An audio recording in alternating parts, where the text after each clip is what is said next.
नमस्कार दोस्तों, मैं सरस्वती ढालिया फाजिलका पंजाब से स्वागत करती हूँ आप सभी का आपके अपने ही चैनल सरस्वतीज गार्डन पर।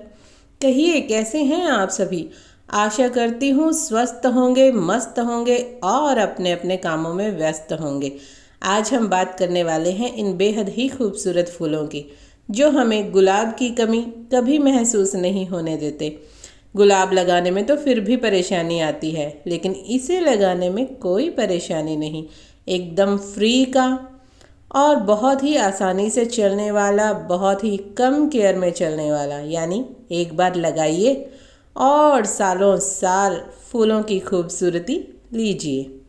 कहने का मतलब है कि एक बार अगर आप इस प्लांट को अपने गार्डन में ले आते हैं तो ये आपको कभी भी छोड़कर नहीं जाता और गर्मियों में बहुत ही सुंदर फ्लावरिंग करता है, बिल्कुल भर भर के फूल देता है। घर के जिस कोने में भी आप इसे लगाएंगे वही कोना सुंदरता से जगमगा उठेगा, देखने वालों का मन मोह लेगा। तो बात करते हैं पोर्टुला का।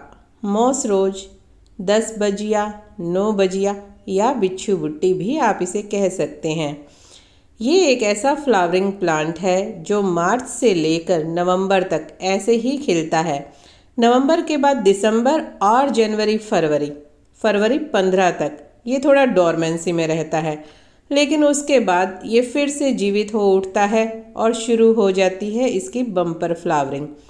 तो बात करते हैं इसे कैसे लगाया जा सकता है और ये नर्सरी में हमें किस रेट में मिल सकता है।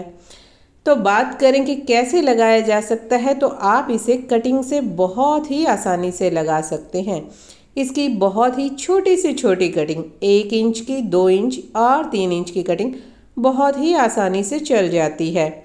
अगर आपकी किसी भी दोस्त, पड़ोसी, रिश्तेदार के पास ये प्लांट है तो आप उनसे बहुत छोटी सी कटिंग ले आएँ और ऐसे ही अपने गार्डन को भर लें, क्योंकि एक ही कटिंग एक ही महीने में आपके इसी तरीके से फ्लावरिंग करेगी और गार्डन को भर देगी।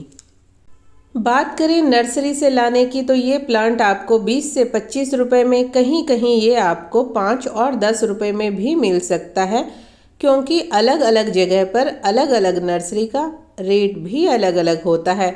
हमारे यहाँ ये प्लांट 25 रुपए ईच मिलता है, जिसमें सिर्फ 2 टहनियाँ ही होती हैं, लेकिन उन 2 टहनियों से आप इसकी हज़ारों प्लांट बना सकते हैं।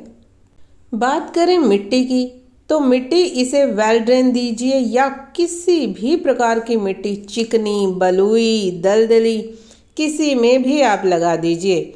बहुत ही आसानी से प्लांट हमारा चलता है, बहुत ही अच्छी ब्लूमिंग करता है।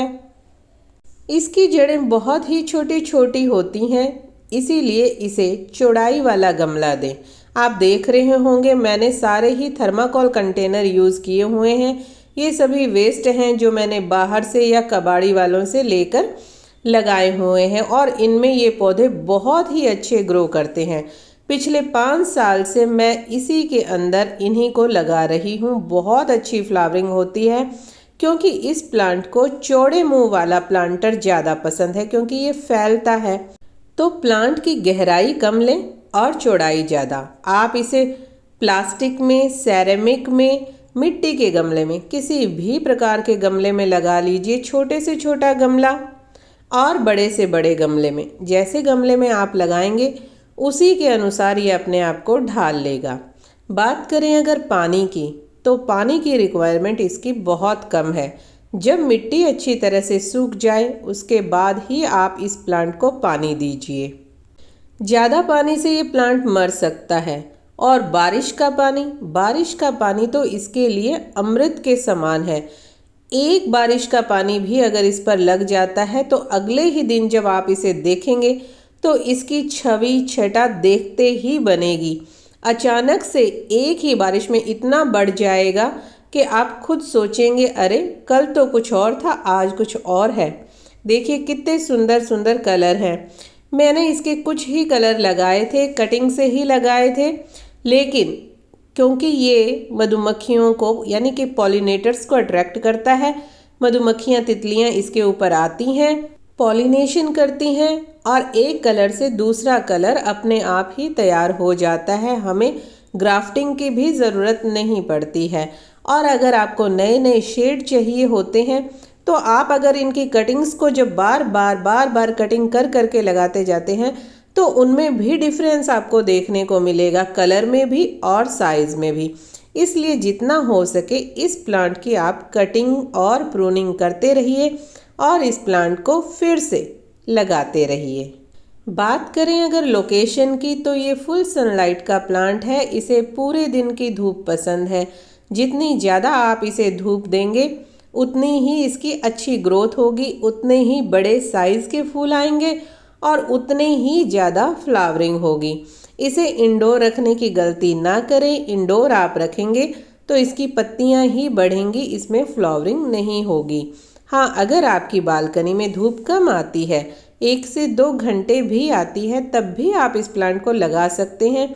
फ्लावरिंग कम होगी लेकिन फ्लावरिंग होगी ज़रूर। इसीलिए इसकी लोकेशन फुल ब्राइट लाइट और ब्राइट लाइट के साथ साथ फुल सनलाइट इसे ज़रूर ही मिलनी चाहिए। पूरी गर्मी, मई जून की गर्मी को भी ये टॉलरेट कर लेता है और बहुत ही सुंदर लगता है। इसके फूल सुबह 9 बजे से लेकर शाम 4 बजे तक खिलते हैं। हाँ, कोई कोई फूल ओवर टाइम भी कर लेता है, 5 से 6 भी बज जाते हैं, लेकिन सारे फूल ऐसा नहीं करते हैं। 4 बजे तक इसके फूल वापस बंद हो जाते हैं। इसका एक फूल एक ही दिन खिलता है, नेक्स्ट डे अगला फूल ही खिलेगा। इसमें ज़्यादा फ्लावरिंग पाने के लिए आपको टाइम टू टाइम खिले हुए जो फूल होते हैं उनकी जो कलियां बन जाती हैं बाद में, यानी कि जो सूखी हुई कलियां आपको दिखाई दे रही हैं, इनको हमें हटाना होता है। इन्हें हटाने से प्लांट की ग्रोथ अच्छी होती है और अच्छी फ्लावरिंग होती है। ये देखिए कितना सुंदर कलर है, पीले के साथ वाइट, जबकि ये अपने आप ही तैयार हुआ है क्योंकि मैंने सिर्फ वाइट और येलो कलर ही लगा रखा है। बात करें अगर खाद की तो ये हाई फीडर नहीं है। इसे बाकी पौधों को जैसे आप खाद देते हैं फरवरी की शुरुआत में या पौधों को लगाते वक्त अच्छी मात्रा में गोबर की खाद दे दीजिए। उसके बाद आपको दोबारा खाद देने की ज़रूरत नहीं पड़ती है। अगर आपके प्लांट में फ्लावरिंग नहीं होती है तो आप इसे बनाना पील फर्टिलाइज़र, चाय पत्ती का पानी दे सकते हैं, उससे भी फ्लावरिंग अच्छी मात्रा में होती है। लेकिन मेरे अनुभव के अनुसार मैं इसे सिर्फ लगाते हुए गोबर की खाद देती हूँ, उसके बाद मैं इसे पूरा सीज़न कोई भी खाद नहीं देती हूँ। ये अपने आप सनलाइट के कारण ही फूल खिलते हैं। बात करें अगर पेस्ट अटैक की तो इस पर मिलीबग का कभी कभी अटैक हो सकता है। अगर आपको मिलीबग इस पर दिखाई दे जाते हैं और कम मात्रा में है तो उतनी टहनी काट कर आप फेंक दीजिए। इसके अलावा अगर ज़्यादा मात्रा में है तो आप साबुन का पानी डाइल्यूट कर कर इस पर छिड़क सकते हैं और उसके 1 घंटे बाद तेज पानी के प्रेशर से इसे धो दीजिए। मिलीबग आराम से हट जाएंगे। वैसे ये प्लांट साल भर चलता है, इसमें कोई परेशानी नहीं आती। सिर्फ सर्दियां इसका डोरमेंसी पीरियड है, उसके अंदर इसमें फ्लावरिंग नहीं होती, आपका प्लांट जिंदा ही रहता है।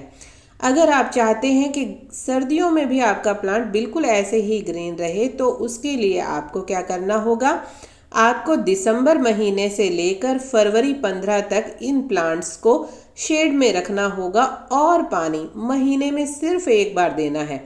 यानी 3 महीने में सिर्फ 3 बार ही अपने इस प्लांट को पानी देना है। प्लांट आपका मरेगा नहीं। लेकिन सर्दियों में अगर आप इसे बार बार पानी देते रहेंगे तो आपका प्लांट जरूर खत्म हो जाएगा। इस बात का भी आपको ध्यान रखना है। पोर्टुलाका की कई किस्में होती हैं। ये जो आप देख रहे हैं ये देसी वैरायटी है। इसे कटिंग के द्वारा बहुत आसानी से लगा सकते हैं। लेकिन इसकी दूसरी हाइब्रिड वैरायटी होती है, उसे हम बीजों के द्वारा लगाते हैं। वैसे वो कटिंग से भी लग जाती है लेकिन उसमें प्रॉपर बीज बनते हैं और बीज निकाल कर हम उन्हें सही सीज़न आने पर यानी कि 15 फरवरी के बाद जब हम इसे लगाते हैं तो मार्च तक इसमें प्लांट्स अपने आप आने शुरू हो जाते हैं और उसके बाद ये पूरा सीज़न फ्लावरिंग करते रहते हैं। आप इसे हैंगिंग बास्केट में भी लगा सकते हैं। ये लटकता झूलता बहुत ही सुंदर लगता है। मॉस रोज पे मैंने पहले भी 2 वीडियो बना रखी हैं। आपने उन वीडियो को काफ़ी प्यार दिया है, उसके लिए आपका बहुत बहुत धन्यवाद। हमने मॉस रोज की टोपियारी भी बनाई थी, वो वीडियो भी आपने काफ़ी पसंद किया, उसके लिए भी आपका बहुत बहुत धन्यवाद। तो दोस्तों, कैसी लगी आपको आज की मेरी छोटी सी ये जानकारी? आशा करती हूँ जानकारी पसंद आई होगी। अगर जानकारी ज़रा भी पसंद आई है तो प्लीज़ लाइक, शेयर और subscribe my channel. Thanks for watching.